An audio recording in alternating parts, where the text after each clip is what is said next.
Welcome to our final lecture. Today we'll talk about the final two topics. We'll talk about repeated eigenvalues. And if you recall from last week, this means repeated eigenvalues when we don't have enough linearly independent eigenvectors. And then in the final section, we'll talk about non-homogeneous linear systems. Today's lesson is going to be another long lesson. Between the two sections, we're going to take a 10-minute break. First, let's talk about repeated eigenvalues where we don't have enough linearly independent eigenvectors. First of all, what are the eigenvalues and the eigenvectors of the matrix 1, minus 1, 1, 3? We know how to do this from linear algebra. We start with the equation, the determinant of A minus Ri is 0, and we find that we have the repeated eigenvalue 2. And then we look for the eigenvectors, and we find that eigenvectors must satisfy xi1 plus xi2 is 0. So there's only one linearly independent eigenvector.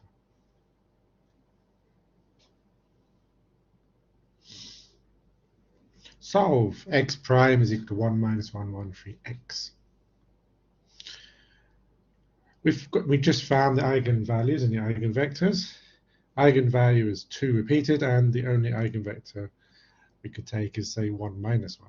So we know one solution, but to be able to write down the general solution to this linear system, we need 2 linearly independent solutions. So what do we do? What did we do all the way back in chapter 3? When we wanted a second solution, we took the first solution and then we multiplied it by t. Let's try that. There's a hint here, of course. I'm calling this guess 1, so you know this is not going to work. So we start with our equation. We want to have x2 prime is equal to ax2. x2 prime, using the product rule, is xi e to the power 2t plus 2 xi t e to the power 2t, and ax2 must be a xi t e to the power 2t. Let's rearrange that slightly, cancel the e to the power 2t terms.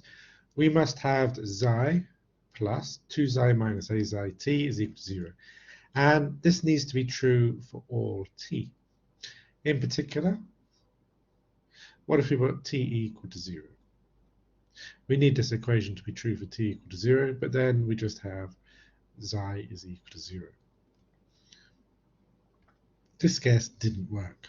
We've just ended up with a 0 solution. We haven't found a second linearly independent solution. So let's try again. Guess 2. This time, I'm going to take the first part is the same as the guess last time, xi t e to the power 2t, and then I'm going to add on an extra term, eta e to the power 2t. This is the Greek letter eta. And this is going to be for some vectors xi and eta. So let's try again. We'll start with the differential equation and we'll put our guess in.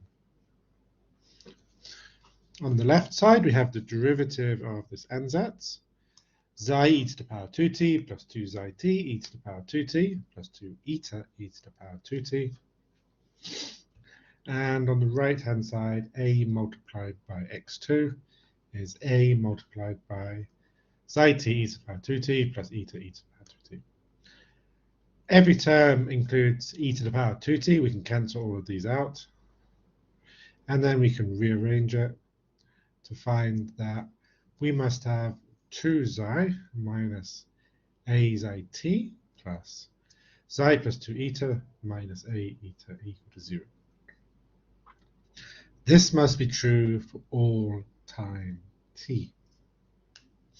So in other words, the first bracket must be equal to 0 and the second bracket must be equal to 0. So we must have 2 equations being satisfied. We must have the a minus 2i xi is equal to 0. We know what this is. This is the equation for an eigenvector. Okay. And then we also must have that a minus 2i eta is equal to xi. So let me put these at the top. The first equation is the equation for an eigenvector. So clearly, xi must be our eigenvector 1 minus 1. We also need to find eta. Using the second equation, putting our numbers in, the second equation becomes minus 1 minus 1, 1, 1. Eta 1, eta 2 is equal to 1 minus 1. In other words, we must have the eta 1 plus eta 2 is equal to minus 1. So in general, eta must be something like this: 0 minus 1 plus k multiplied by 1 minus 1 for some number k. And then put this back into our ansatz. x2 must be 1 minus 1t e to the power 2t plus 0 minus 1 e to the power 2t plus some number k multiplied by 1 minus 1 e to the power 2t. But this last term is just our first solution. We already have this. We're trying to find a linearly independent second solution. So we don't need this term. We can just forget about this. We can choose k equal to 0.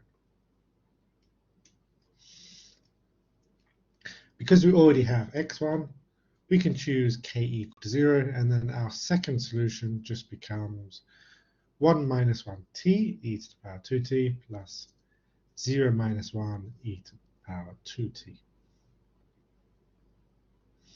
Now we have our two linearly independent solutions. We can write down the general solution.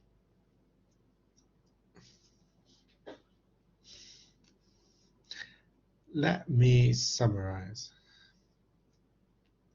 Oh, before we do that, let's do some revision about fundamental matrices. Find a fundamental matrix for this system we've just been looking at, and then find the special fundamental matrix, capital Phi, which satisfies capital Phi of 0 is equal to I. So we have our two solutions. We just found these in a previous example. Fundamental matrix means the matrix where the first column is the first solution and the second column is the second solution. So that's straightforward to write down. We're also asked to find the special fundamental matrix, capital Phi. Now, quick calculation. Replace every t by 0. We get capital Xi of 0, and then take the inverse of this matrix. We're going to be needing this.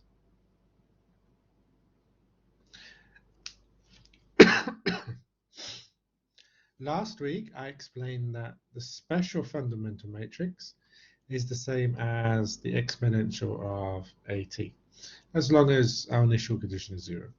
And I also explained last week that the special fundamental matrix is equal to any fundamental matrix capital Xi multiplied by Xi inverse at 0.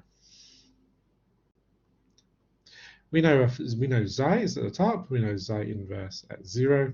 Multiply these together and we get our special fundamental matrix. And you can just check that if we put t equal to 0, this is 1, this is 0, this is 0, this is 0, this is 0, we get the identity matrix. So to summarize, if we have two repeated eigenvalues, but we have only one linearly independent eigenvectors, there's two key equations to remember. Our second solution is of the form xi t e to the power rt plus eta e to the power rt, where xi is the eigenvector and eta satisfies the second equation, a minus ri, eta is equal to xi.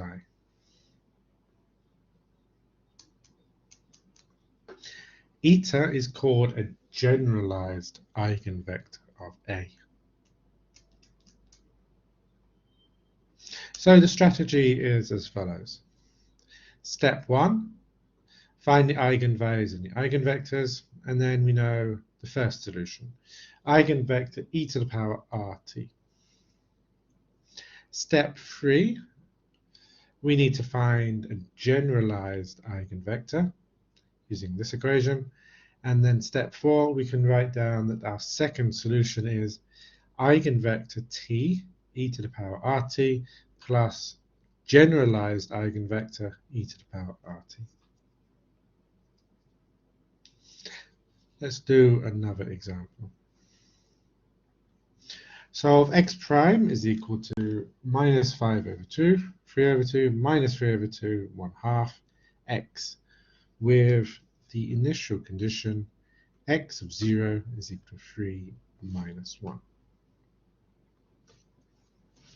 Let me tell you straight away, there's only one eigenvalue, there's a repeated eigenvalue, which is minus 1, and there's only one linearly independent eigenvector. Here is 1, 1. So we know the first solution is 1, 1 e to the power minus t. We need to find a second linearly independent solution. And to find this, we use the equation xi t e to the power minus t plus eta e to the power minus t, where xi is this eigenvector that we already know, and eta is a generalized eigenvector that we need to find. So the next step is to find a generalized eigenvector. We start with the equation a minus ri eta is equal to xi. For this example, that's minus 3 over 2, 3 over 2, minus 3 over 2, 3 over 2, eta 1, eta 2 is equal to 1, 1.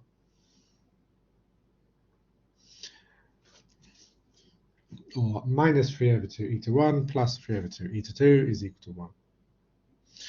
Multiply everything by 2/3, and then rearrange.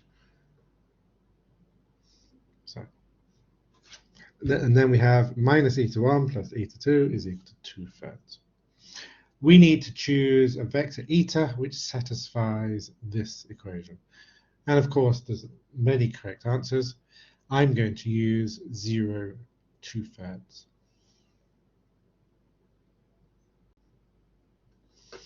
Now, before we go on, let me remark that we don't need to find every generalized eigenvector. If we did this in the same way as in the previous example, we would put a k in first, and we would have k xi plus 0, 2/3. But we already have our first solution, xi e to the power rt, so we don't need this extra term. We don't need the k xi part.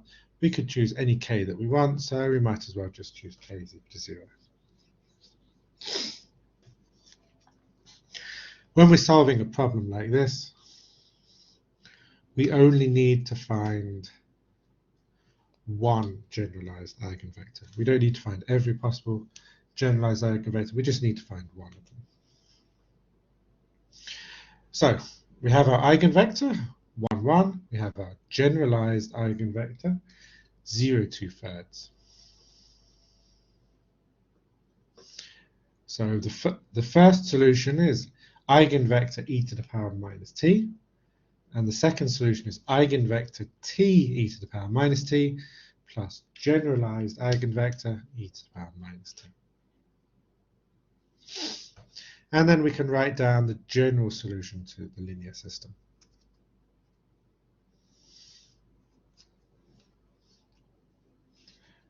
There's one step left. We just need to find the constants C1 and C2 to satisfy the initial conditions. Before I go on, let me remark that, of course, there's infinitely many choices of eigenvalue that you use. Any non-zero multiple of 1, 1 is also an eigenvector. So you could use 2, 2, or 3, 3, or 5, 5, or whatever you wanted just here. There's also infinitely many choices of generalized eigenvector, because you could choose any value of k on the previous slide. So there's infinitely many correct general solutions to the linear system. but there's only one correct solution, one correct answer to initial value problem. Well, after we find the constants, we'll always get the same answer no matter which eigenvalues and which which eigenvectors and which generalized eigenvectors we chose. So the initial condition was 3 minus 1 is equal to x0, and this implies that C1 must be 3 and C2 must be minus 6. Put these in, we have the solution to the initial value problem, and we can simplify this by moving all of the e to the power minus t terms together. There's 3 just here, and 3, 1, 1 here, and there's 0, 2/3 here. Put those together, and we get 3 minus 1.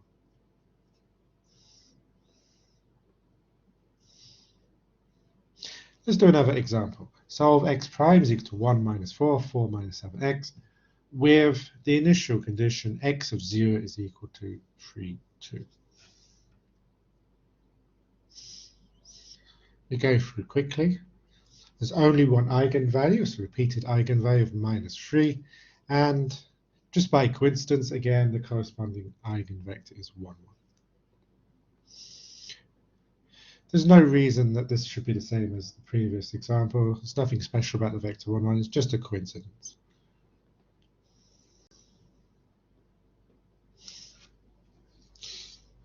As soon as we know the eigenvalue and the eigenvector, we can write down the first solution. To be able to write down the second solution, we need to find a generalized eigenvector. So we need to start with the equation A minus RI eta is equal to xi.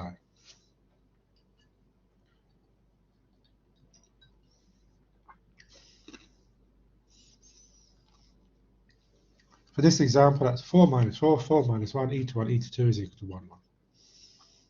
Or 4 e to 1 minus 4 e to 2 is equal to 1. Divide by 4. Rearrange. That's the same as saying e to 2 is equal to e to 1 minus a quarter. We can choose any pair of numbers e to 1 and e to 2 which satisfy this equation. I like easy numbers, so I'm going to set one of them to be 0. Let's say we set e to 1 to be 0, and then straight away we can read off that e to 2 must be minus a quarter.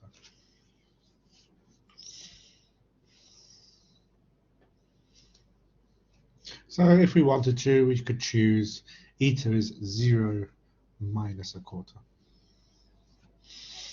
Another sensible solution, another sensible generalized eigenvector would be a quarter 0.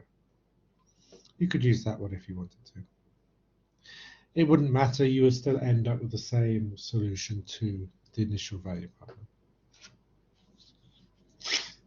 So let's say we're using the eigenvector 1, 1, and we're using the generalized eigenvector 0 minus a quarter. As soon as we know that, we can write down that the second solution is eigenvector t e to the power eigenvalue t plus generalized eigenvector e to the power eigenvalue t. And then as soon as we know our two solutions, we can write down a general solution to the differential equation.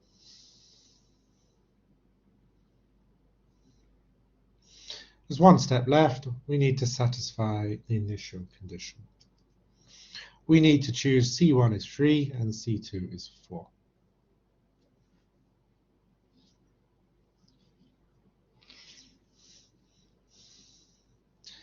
Let's simplify this solution a little bit.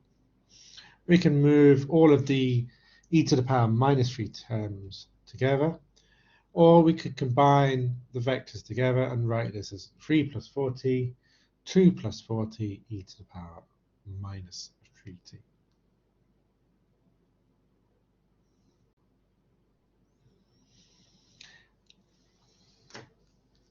And that just leaves one section to talk about.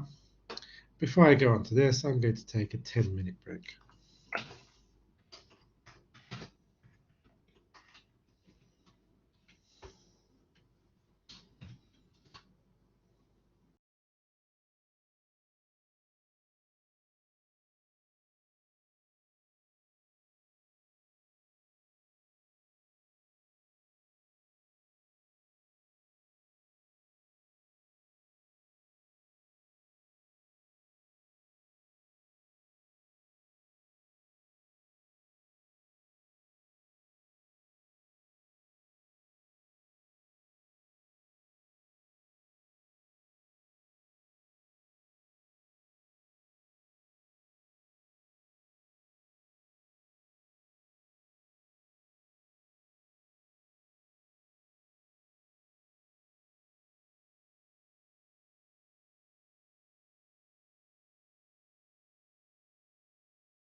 And let's continue.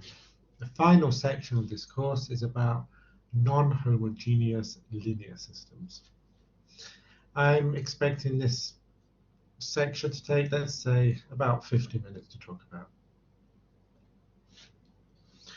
In this section, we're going to be looking at linear systems of the form x prime is equal to ptx plus gt, where p and g are continuous on some open interval. The general solution of equation 1 can be written like this. c1x1 plus c2x2, etc., plus cn xn, plus an extra function plus vt,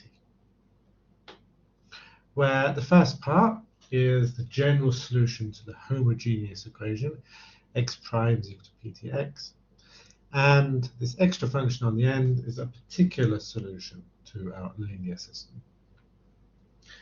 Same idea as from chapter 3. We want the general solution to the homogeneous equation and then add on a particular solution to the non-homogeneous equation.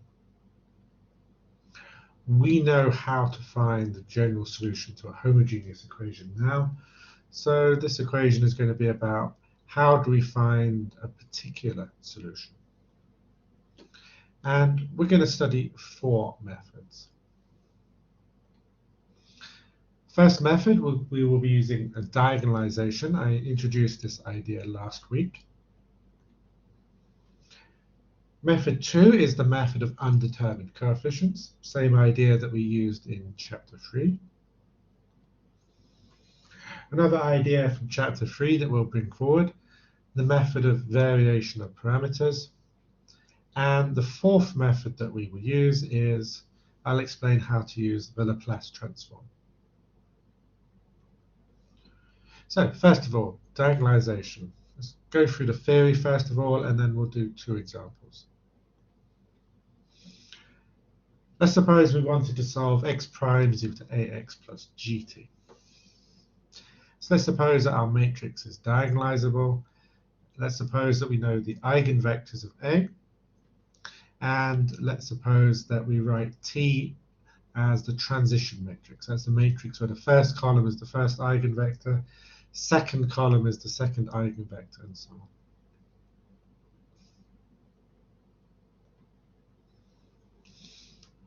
Then T inverse AT is a diagonal matrix. In fact, it's the diagonal matrix where the entries on the main diagonal are the eigenvalues of A.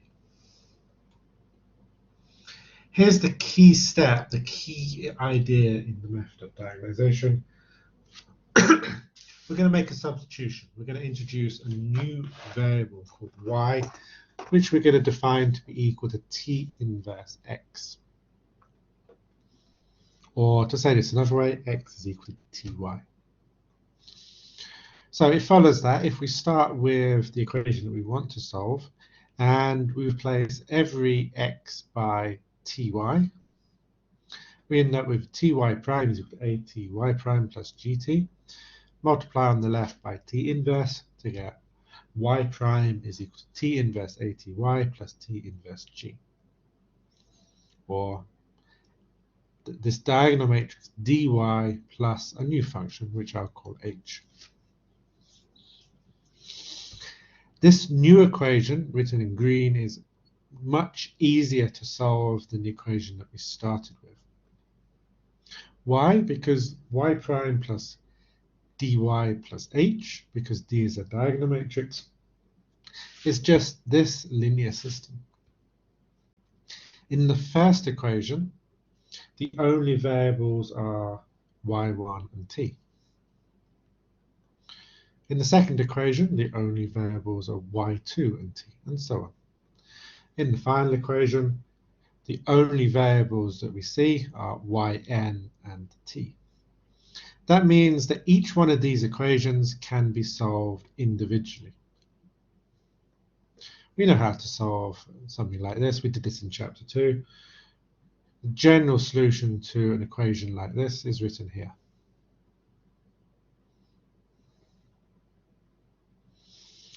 And then if we can find y, we know that x is just t multiplied by y. So we'll take the y that we found, multiply on the left by t, and we get the answer that we want. So let's do a couple of examples. Solve x prime is equal to minus 2, 1, 1 minus 2x, plus 2e to the power minus t, 3t. We have a matrix A, and we have a function of small g of t. We need the eigenvalues and the eigenvectors. I've written those here. And we need to write down the transition matrix T, and then we need to find the inverse of T. For T, we just do first column is the first eigenvector, and the second column is the second eigenvector. And then you know how to do inverses of 2 by 2 matrices. Now let's do the key step, the whole point of doing diagonalization, the main idea. We introduce a new variable, y is equal to t inverse x.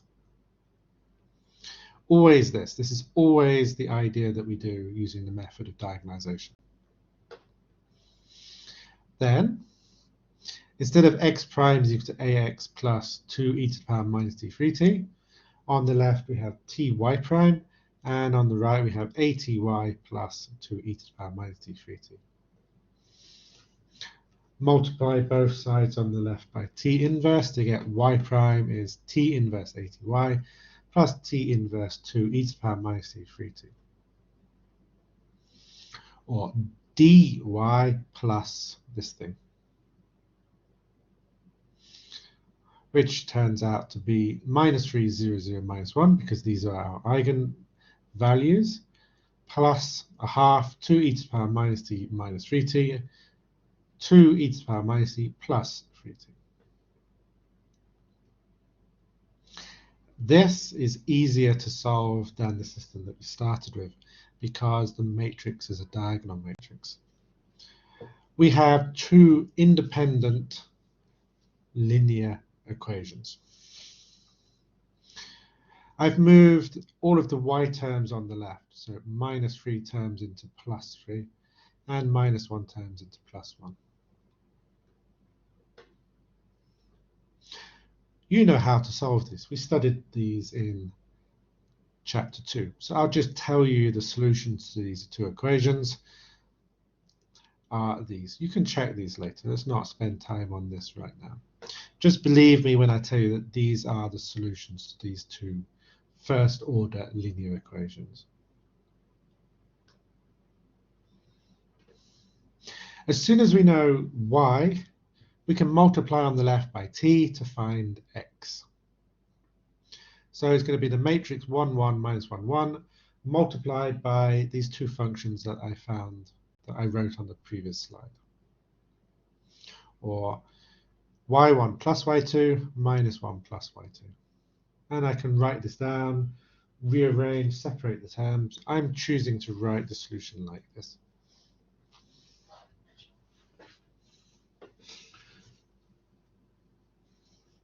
So to recap, we did our substitution, y is equal to t inverse x.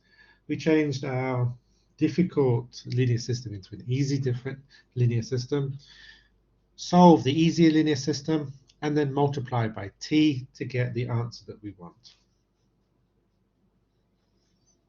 One more example. Solve x prime is equal to 1, root 3 minus 1x, plus e to the power t, root 3 e to the power minus t.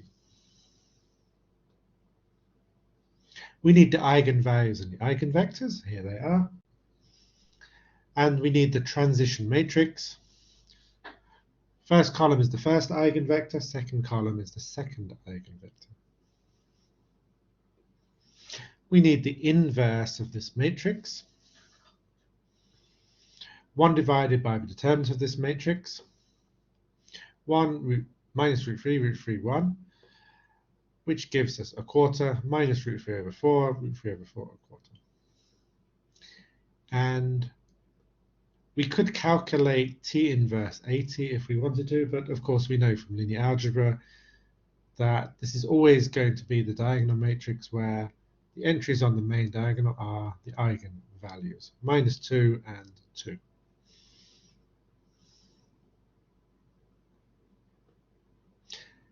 Do the key step, change the variables, put everything in, and we end up with y prime is equal to dy plus t inverse g. We know d. We need to calculate t inverse g. We can do that.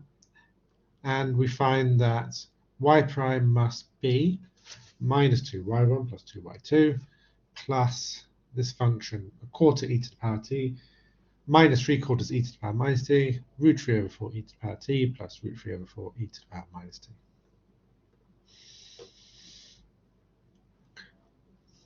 The first line includes only y1 and t. The second line includes only y2 and t. And we know how to solve these. I'm sure you could do this if I gave you 5 minutes, but let me just write down the solutions. I'm saying that these are the solutions. Perhaps you can check these for me if you have time later.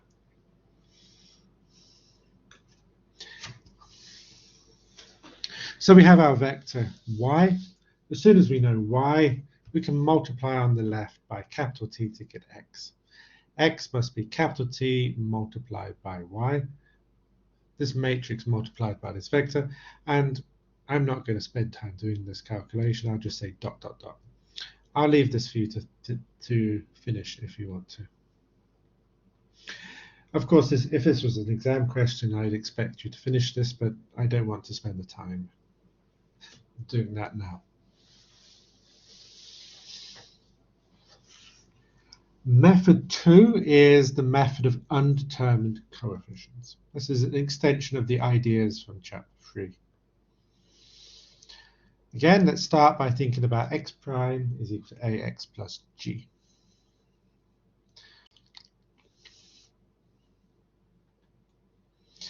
And here's the idea. First, we're going to find the general solution to the homogeneous equation. X prime is equal to ax. We're going to look at the function gt, and we're going to make a guess, and our guess is going to have constants, in this case constant vectors, and we're going to find the constants. And then step 3, we're going to add these two functions together. So same ideas as in chapter 3. For example, solve x prime is equal to -2, 1, 1 minus 2x plus 2 e to the power minus t, 3t. And if this looks familiar, yes, this is the same example that I solved using the method of diagonalization. We're going to get exactly the same answer, but we're going to find it in a different way. First, we need the general solution to the homogeneous equation. Here it is. You know how to do this, so let's just move on.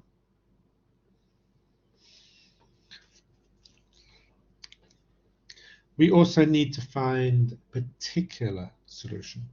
So let's look at our function g. We have a constant vector multiplied by an exponential function plus a constant vector multiplied by a first degree polynomial. So we're expecting our ansatz should be the same type. If I go back to the previous slide, let me just show you that -1 is an eigenvalue of our matrix. So we can't just use b e to the power minus t. We also need to multiply this by t. And this is slightly different from in chapter 3. In chapter 3, we would just have at e to the power minus t. When we're doing linear systems, we need both of these terms. So that will take care of this. We also need to take care of the second part. First degree polynomial, we're guessing that our ansatz should also have a first degree polynomial in it. So to take care of the 0 through t, we're going to put in ct plus d. where A, B, C, and D are constant vectors that we need to find. Okay, now we put this into our differential equation. X prime is equal to ax plus g. And I've tried to use colors to make this clearer. X prime, differentiate this function up here. A e to the power minus t minus at e to the power minus t minus b e to the power minus t plus c. Ax I've written here in green, and the function g I've written in red. We need to find small a, small b, small c, and small d, which satisfies this equation. First, let's look at the terms which include t e to the power minus t. On the left side, there's minus a, and on the right side is capital A, small a. And of course, these must be the same. So we must have that minus small a is equal to a capital A. That tells us straight away that I is an eigenvector corresponding to eigenvalue minus 1. So A must be a multiple of 1, 1. Or to say it another way, small a must be the vector alpha alpha for some number alpha that we don't know yet. We're going to find alpha soon. Next, let's look at the terms involving e to the power minus t. On the left side is a minus b. On the right side is capital AB plus 2, 0. Let's rearrange this to move all of the b terms together. I've rearranged this to a minus 2, 0 is equal to capital A plus capital IB. On the left side, that's alpha minus 2 alpha. And on the right side, we get minus B1 plus B2, B1 minus B2.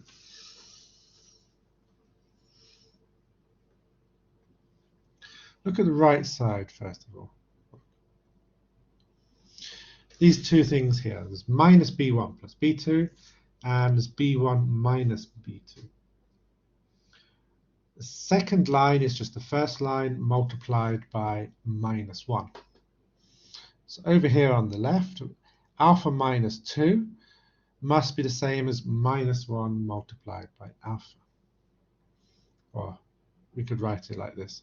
Because minus B1 plus B2 is minus B1 minus B2. We must have that alpha minus 2 is the same as minus alpha. And that tells us that alpha must be 1. So we know A. After we know A, we must have that B1 minus 2 is equal to 1. So B must be of the form K minus 1. At this point, we've done all of the terms, including small a and small b. So we don't need to keep any k. We could choose any k that we wanted to. So let's choose an easy one. Let's choose k equal to 0 and take small b as 0 minus 1. Okay, good. That's small a and small b. Let's continue. Next, let's look at the terms involving t. On the left, there are no terms involving just t. On the right-hand side is capital A, small c, plus 0, 3. Okay, that's easy. Capital A is invertible, so small c must be A inverse 0 minus 3. And I'll leave that for you to check is 1, 2. Almost finished, we just need to find d. If we look at the terms involving 1, on the left, there's c multiplied by 1, and on the right is capital A d multiplied by 1. And again, because A is invertible, we can find that d is A inverse c, which it turns out is minus 4 thirds to minus 5 thirds. And okay, we've done the work now. Now we know A, B, C, and D. So now we know our particular solution. And after we know our particular solution, we're finished. We just do general solution to the homogeneous equation here plus the particular solution. And when you have time, look back to the previous method. You'll see this is exactly the same solution that we found using the method of diagonalization.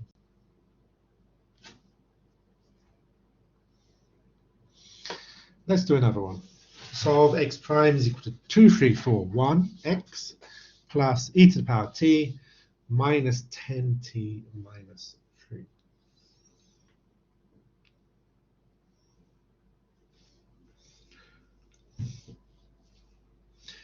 To solve this, we're going to instead look at 3 simpler differential equations. We're going to be looking at the homogeneous equation, x prime is equal to ax. We'll look at x prime is equal to ax plus e to the power t 0. That takes care of the first part of g. And we're going to be looking at x prime is equal to ax plus 0 minus 10t minus 3 for the second part of our function. And then after we found solutions to these 3, we're just going to add them together.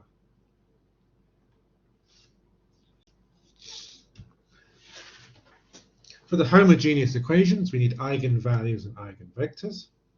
Here they are. As soon as we know those, we can write down the general solution to the homogeneous equation. There we are. Now let's move on.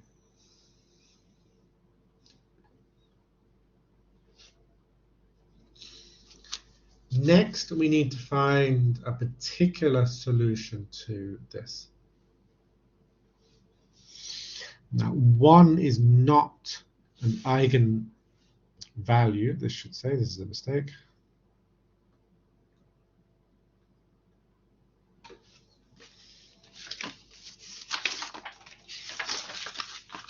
We'll make a note of that so I know to fix it later.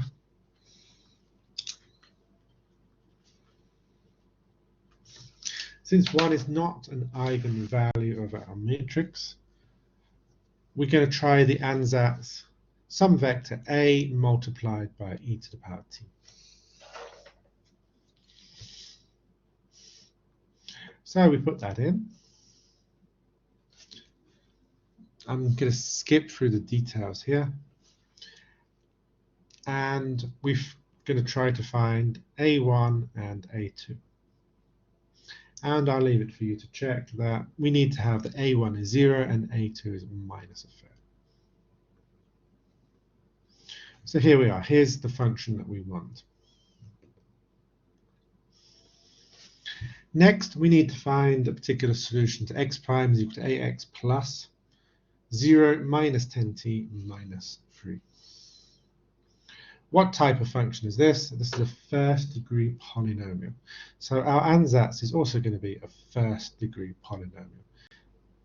Vector t plus vector, or we could write this as a1t plus b1, a2t plus b2. We need to find a1, a2, b1, and b2. So we put them into the differential equation. I'm being deliberately quick here.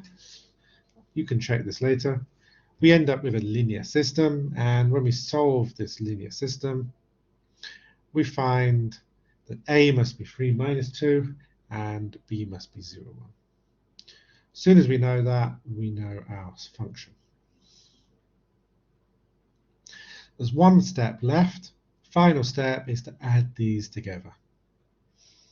The general solution to the differential equation that we were asked to solve is blue function plus orange function plus green function.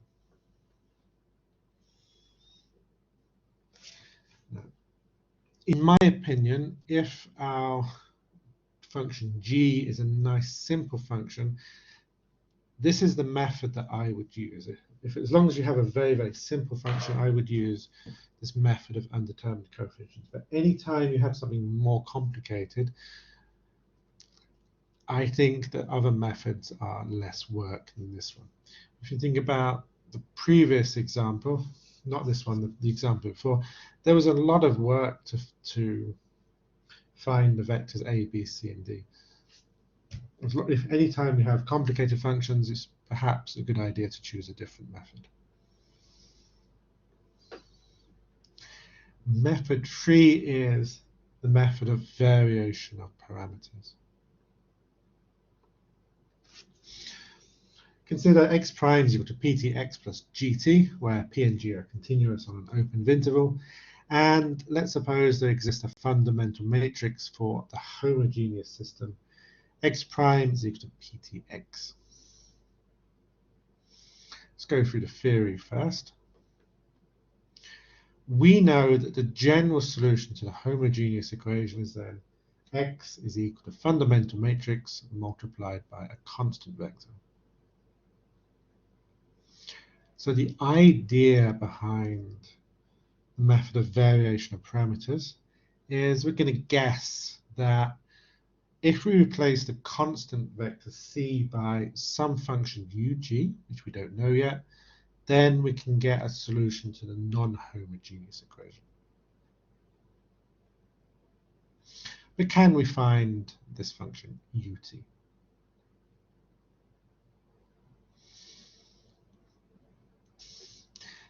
Let's take our guess. Let's take x is equal to fundamental matrix capital Xi multiplied by u, and put that into the differential equation. On the left side, we get Xi prime u plus Xi u prime, and on the right-hand side, we get p Xi u plus g. But remember, if Xi is a fundamental matrix for x prime is equal to ptx, that means Xi solves this equation. I wrote this as a theorem last week, and I told you that I expected you to be able to prove this theorem. Also, one of the problems in the lecture notes demands that you prove this theorem. This is where we use it. Because we know that Xi prime must be the same as p Xi, we can cancel out terms.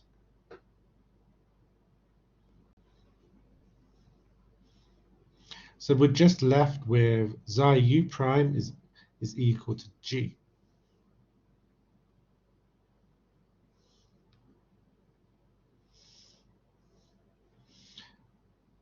Take Xi inverse of both sides. We end up with u prime is Xi inverse g.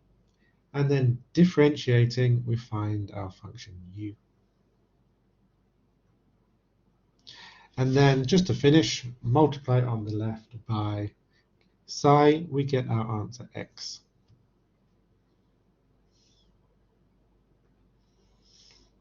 So, just to recap, if we want to solve the non-homogeneous x prime is equal to ptx plus g, the method is this. First, we need to find a fundamental matrix for the homogeneous linear system x prime is equal to ptx. And then we need to use this formula to calculate that x is Xi multiplied by the integral of Xi inverse g. For example, solve x prime is equal to minus 2, 1, 1 minus 2x plus 2 e to the power minus t, 3t. Same one again. We've solved this twice already. We're going to solve this again using our new method. First, we need the solution to the homogeneous equation, x prime is equal to ax, and then we use this to write down a fundamental matrix.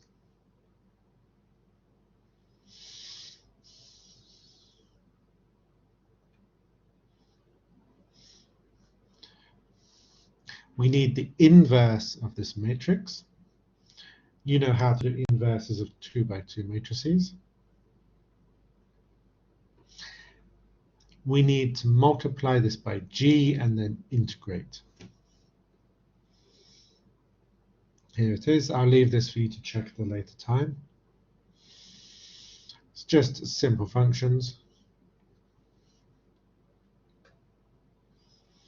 And then multiply on the left by Xi. And look, we have exactly the same solution that we found before.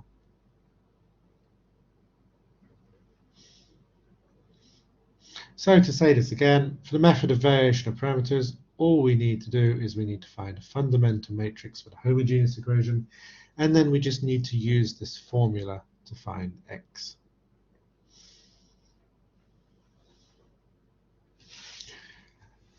Second example for the method of variational parameters, solve x prime is equal to minus 4, 2 minus 1x plus t inverse t to the power minus 1 to t to the power minus 1 plus 4. And just so that we're not divided by 0, we're going to insist that t is always strictly positive. Because we have a more complicated function, t to the power minus 1, we couldn't use the method of undetermined coefficients here.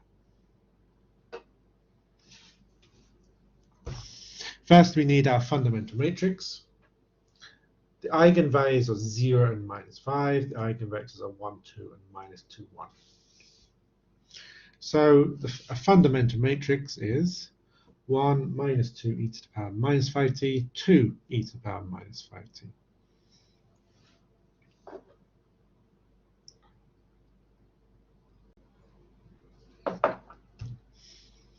Okay, that's step 1. Step 2 is to use the formula. We can calculate the inverse of our fundamental matrix. Here's the calculation. And then we multiply it by g. Simplifies somewhat to t to the power minus 1 plus 8 over 5, 4 over 5 e to the power 5t. We need to integrate this. The integral of t to the power minus 1 is ln t. Integral of 8 over 5 is 8 over 5t. And then, of course, we need a constant of integration. The integral of 4 over 5 e to the power 5t is 4 over 25 e to the power 5t. And then, of course, we need a constant of integration. All that's left is to multiply on the left by our fundamental matrix.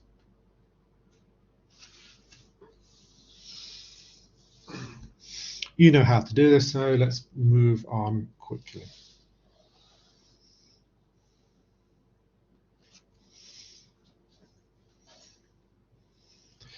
Method 4 is the method of the Laplace transform. We're going to be extending the ideas from chapter 4. First, some notation before we go on. If small x is a vector x1, x2 up to xn, for the Laplace transform of this vector, I'm going to write this as capital X. And all this means is we take the Laplace transform of each component in the vector.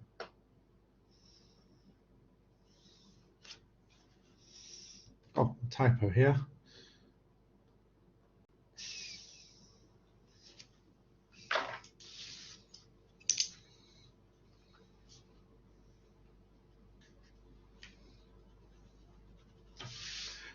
We studied the Laplace transform in chapter 4, and let me remind you that the Laplace transform of y prime is s capital Y minus y0.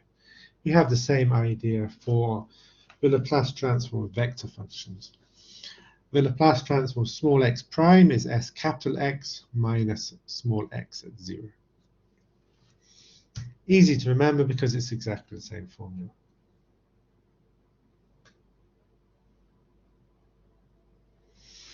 So we can use this to solve x prime is equal to minus 2, 1, 1 minus 2x plus 2 e to the power minus t, 3t. And because it's a Laplace transform question, we also need an initial condition. And we'll use the easiest one. We'll use x0 is equal to 0. So take the differential equation and take the Laplace transform of it. On the left, s capital X minus x0. On the right-hand side, a capital X plus capital G. The capital G is the Laplace transform of small g.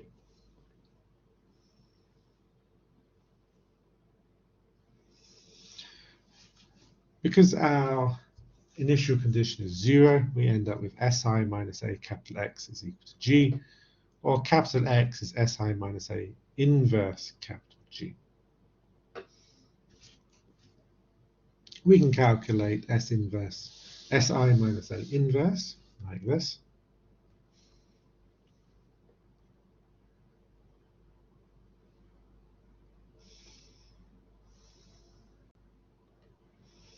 And then we can multiply it by G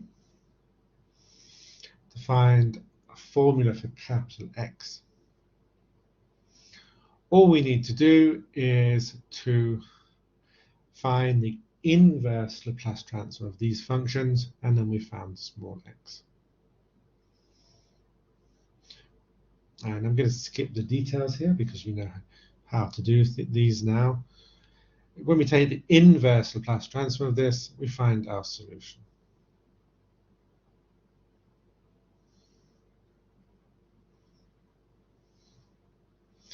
Let's do one more. This is the final example of this course. Solve 2x prime plus y prime minus y minus t is equal to 0. X prime plus y prime minus t squared is equal to 0 with the initial conditions x of 0 is 1, y of 0 is 0. Now, this is a little bit sneaky here because x prime and y prime are mixed together. But that's not really a problem. We can solve for x prime and y prime. I'll leave it for you to check that these two differential equations can be rearranged as x prime is equal to y minus t squared plus t, and y prime is equal to minus y plus 2t squared minus t. Okay. If we write this in terms of matrices, it looks like this.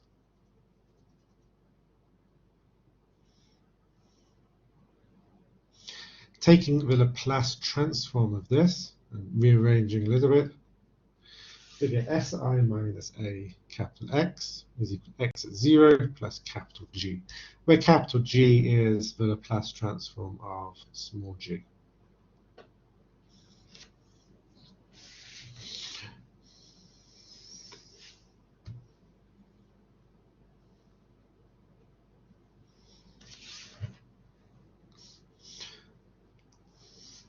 Rearranging this, capital X must look like this. There's one step left.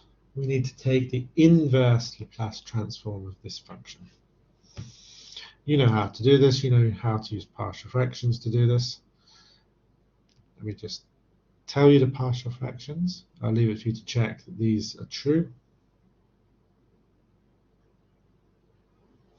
And thus, the inverse Laplace transforms of these functions are these functions.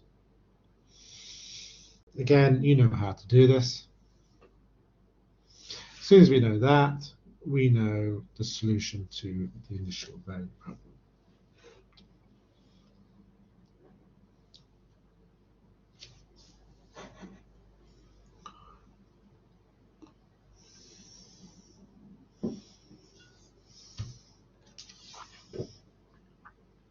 And that is the end of this course. Do you have any questions about today's lesson? Would you like to ask questions about previous topics? Would you like me to repeat any of the previous sections?